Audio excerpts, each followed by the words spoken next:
Hello beer tubers and welcome to another beer review with me, Peter, the master of hoppers. Today joined by Brett. Vanomyces doing my pre-birthday share because I'm soon turning 31 and this is the day we could figure out to get a little share going, just the two of us because of COVID restrictions. So we're checking out some beer we got for the release of these bad boys, or this bad boy, Anchorage 10 years on Dyke Beer. We've got all the beers, the newer releases from Anchorage because we wanted to check them out because, you know, they just sounded fun, and what we've had so far has been great. I think Anchorage is a quite underrated hype brewery compared to some others, but it looks like it's changed with I think so. I think the status has changed quite a bit the last few years. Yes, for sure. Yeah. So we're checking out Incantation today. Amazing artwork again. Look at that wolf. I think it's the wolf head it's with like a like skull necklace. It's a bit more detailed. It's not as in your face as with this one, but it's still like loads of freaking amazing. Like all and it looks like the new labels on their cans of IPA are like peelable, just like so you can stretch it out. The artwork, just like Northern Monk does. Yeah, and it's in the same vein as these. Yeah, the artwork. It's like this kind of very mythical, heavy metal kind of style. I love it. It looks like very and quite like very cool. dark. It looks amazing. So, Incantation is a 10% sour ale with passion fruit and guava and apricots. But there's more to it. It was fermented in French oak foeders. It was aged for 22 months in French oak Chardonnay barrels with Brettanomyces, then blended all of it into Missouri. What? I just said with me. Yeah, with you. Blended all of it into Missouri oak foeders with passion fruit, guava, and apricots, and then they conditioned on those for 3 months before bottling.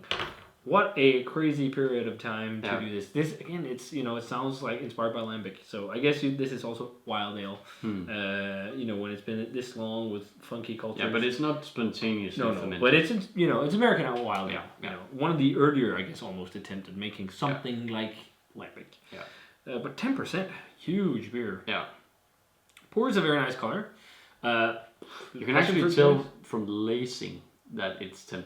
Yeah, because it sticks to the sides of the glass. Yeah. And it looks like a glass of like very bright lemon juice, passion juice, fruit juice. Something like that. It looks quite tropical. Yeah. Very lightly bubbly head. Yeah, not a lot of it. No. But it's also, again, it's 10%, and if it's sour, it often smells tropical from here. It does, so let's dive in. Wow.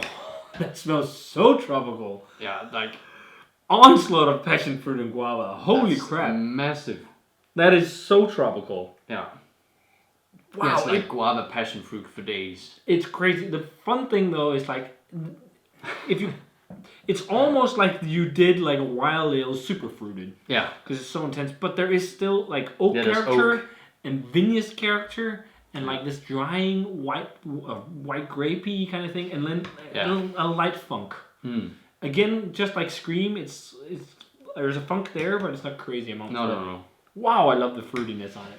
Yeah. It smells so nice. It smells like it's awesome. It smells like just a lightly funky American wild ale with tons of oak and vinous character, with just like onslaught of tropical fruit. Yeah, but I'm getting more of that white grape character the more I'm smelling it. Yeah, and you know what I'm getting? Almost like banana. Like a weird sweet thing, but I think it's because there's probably some sweetness. Scum banana, almost. Yeah, like this kind of dried banana as candied banana thing, but that's probably because it's 10%. Yeah, I'm getting the apricot now too. Yeah. Wow, it's really like tropical, like almost like tiki, a funky tiki drink. Yeah. Absolutely. Smells pretty good. So let's try it. Cheers. Cheers.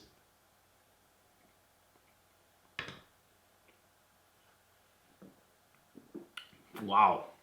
That is massively vinous, massivily oaky, and then dangerously drinkable. Yeah. Perfect sourness. Don't taste 10% at all. The aftertaste is almost like a mix of like Sauvignon Blanc, Chardonnay, and Nelson hops. Like it has like that dry, tropical kind of almost like hop flavor. Yeah, I definitely see it.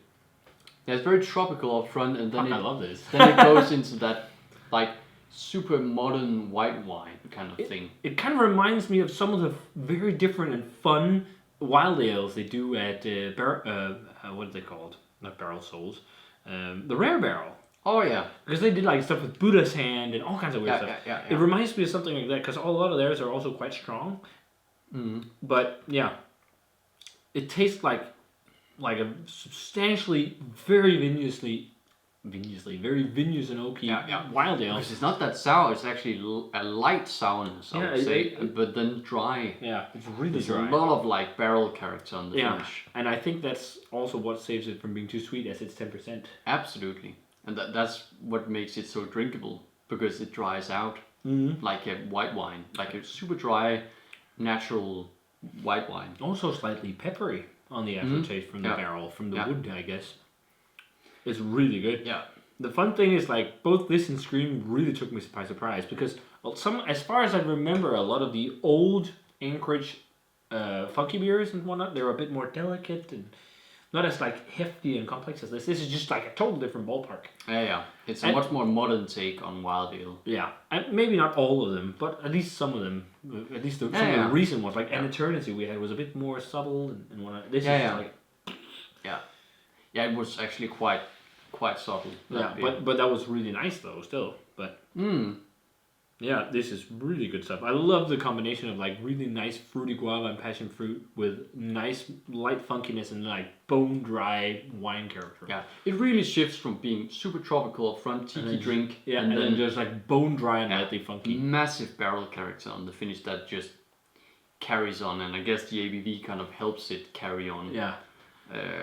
Yeah. But this is kind of like, this and also the Blueberry Dragon, maybe not so much. This is much more impactful. But it's, when I'm drinking sours, I want something like this because it's also still funky and there's barrel character and wood. Whereas these super fruity kettle sours is just like super fruit smoothies. This has a level of fruit intensity similar to that, but it's got something more. And that's what I love about it. More. It just has much better, and it just has proper like beer character. Yeah. I mean, there's even like hints of a maltiness to it. Yeah, and like a wheatiness, but also like just barrel aging. Yeah. Is it's not something. Yes, it is pretty new, like in a commercial kind of way, but it's not something completely new in the beer world. So, yeah, I guess my point is just that it's much more traditional beer in that kind of way. Yeah. And again, also a very good merger of the wine world and the beer world in this one. But man, Gabe and the team in Alaska is doing great. I know I would love to visit Anchorage Brewing at some time, but it's such a way off. Like if you go to the States, that would be to make an Alaska trip. But I think it would be amazing to go to Alaska in the summer too and experience the country. Even though it's probably when the state. Even though it's probably when they have the most tourists, because the weather is not freezing. Yeah. But damn, that's far away. I know. That's really far away from here. But we get their beer here. Yeah, that's insane. But yeah, absolutely. I definitely like this more than Blueberry Dragons. Yeah. And I gave that like small 94, big 93. I'll definitely having this stick to the 93 and give this a big 94. I don't want to go world class because I could use a bit more funkiness. Yeah. For it to go, that's the only kind of beef I have. A bit more funkiness and it would be world class. Otherwise, the fruit character is on point, and I love the dryness. It's fruit character and barrel character. That's perfect on it. Yeah. It's just it could use a bit more funkiness for my personal taste, but again, it's just 94, very close to world class. Very very very good beer. Wild ale, sour ale. Absolutely. Yeah, it's like it has these two kind of layers to it. And it could have that extra third layer of funkiness to really also make kind of tannic. Yeah. Again, barrel character. That white wine barrel character on it is awesome. But yes, I agree on the 94, just like Scream. Yeah. I think they're very different beers. Yes, absolutely. But this one encompasses heavy, like white wine-esque flavors. The other one was heavy red wine-esque flavors, like the tannic structures in red wine. But still a bit lighter than this. And definitely lighter, not as intense. No. But yeah, both are fantastic beers. It's really cool to see what they're doing right now, Anchorage. And yeah. Hopefully we'll see more in Europe. So, absolutely. Yeah, so if you guys had a chance to try Anchorage Incantation, to cut it short, a sour ale in Chardonnay barrels conditioned on passion fruit, guava, and apricot in Missouri oak foeders on 10%. Very good stuff. Very short. Yeah, it would have been even longer to read all that. Yeah. But if you guys had this, let us know what you thought of it. Did you like it as much as us? Let us know. And as always, remember to comment, subscribe, check out the Facebook fan page and Twitter and Instagram. Give this video a thumbs up if you enjoyed it. Ring the bell for future notifications about videos. And we're going to say cheers. Yes. And Cheers. see you guys in another beer review.